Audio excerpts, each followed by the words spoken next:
Shalom, kebenaran hari ini 4 Juni 2023 dengan tema Selalu Connect. Bapak Ibu Saudara yang dikasihi oleh Tuhan, kita secara pribadi harus mengalami perjumpaan dengan Allah yang tidak kelihatan. Perjumpaan yang benar-benar kita rasakan, kita alami secara konkret dan nyata, sampai kita tidak bisa tidak percaya Tuhan. Hidup kita dilingkupi oleh kehadirannya, dan itu bisa terjadi.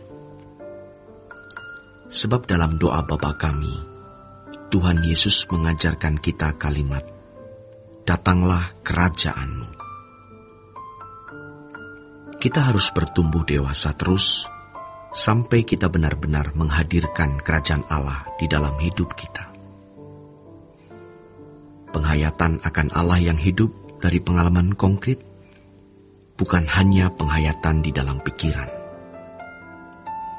Pikiran tidak bisa menghayati secara penuh, tetapi bisa dihayati dalam perasaan, bahkan fisik kita. Karena Allah itu nyata dan hidup. Seluruh indera kita pasti juga bisa merasakan kehadiran Tuhan. Tentu saja kita tidak mengandalkan pengalaman indera jasmani untuk merasakan dan mengalami Tuhan, tetapi bisa kita alami. Maksudnya, panca indera kita bisa berinteraksi dengan Allah. Namun bukan itu yang utama, karena Tuhan mengajarkan kepada kita agar percaya walau tidak melihat. Betapa ingin hati Bapa di sorga melingkupi kita dengan kehadirannya. Ia sayang kepada kita, sangat sayang. Oleh sebab itu, hal-hal salah atau tidak berguna yang melingkupi diri kita harus kita buang. Misalnya tontonan, hiburan, hobi, atau kesenangan apapun harus kita buang. Sebab kalau kita tidak membuang hal-hal tersebut, maka Allah tak dapat melingkupi kita. Terang tidak bisa bercampur dengan gelap. Tuhan juga berkata di Matius 6 ayat 24, kita tak dapat mengabdi kepada dua tuan. Kita harus mengabdi kepada Tuhan, titik. Tidak ada bagian sekecil apapun untuk yang lain, karena Tuhan menghendaki demikian. Jangan ada padamu Allah lain di hadapanku. Jangan beri ruangan sejengkal pun untuk yang lain. Kalau kita menyembah Elohim Yahweh, Allah dan Bapa Tuhan kita Yesus Kristus, kita hanya menyembah Dia. Kita tidak menyembah siapapun. Artinya kita hanya memberi nilai tinggi Tuhan. Kita mengagungkan Dia lebih dari kita menghargai apapun dan siapapun.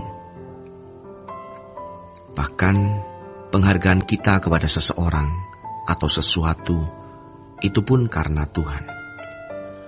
Sebagaimana ayat yang mengatakan, jadi baik kita makan atau minum atau melakukan sesuatu yang lain, kita lakukan semua untuk kemuliaan Allah.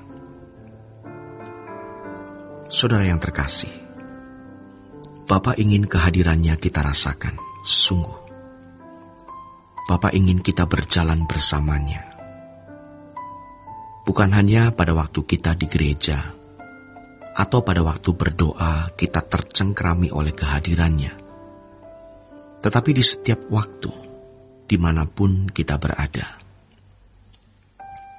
Sebab tubuh kita menjadi bait Roh Kudus.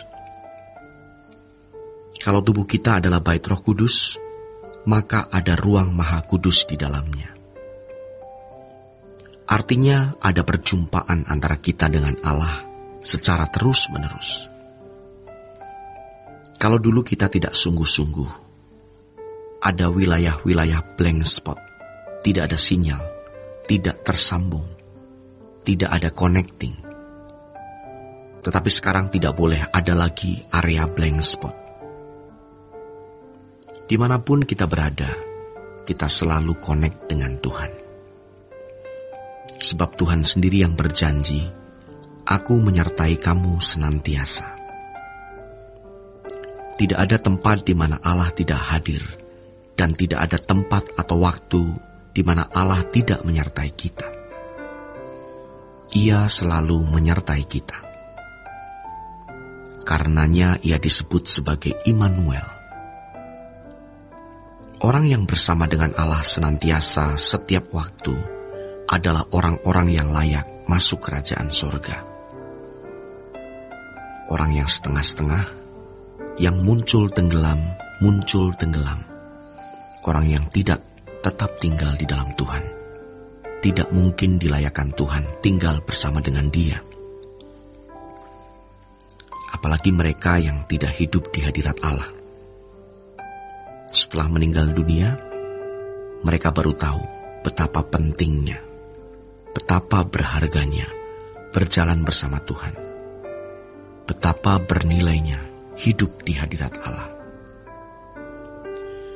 Dalam penyesalan, baru kemudian ia berkata, "Perkenankan aku berjalan bersamamu, perkenankan aku hidup di hadirat-Mu." Namun, tidak ada lagi waktu, tidak ada lagi kesempatan untuk itu. Jadi, selagi kita hidup di dunia, kita serius benar-benar membangun relasi atau hubungan dengan Tuhan. Jangan menunggu meninggal dunia, di mana tidak ada waktu lagi untuk itu. Tidak ada kesempatan lagi. Kalau ada orang berkata, "Surga kan nanti." Sekarang kita masih di dunia, masih menginjak tanah, menginjak bumi. Nanti sajalah soal Tuhan.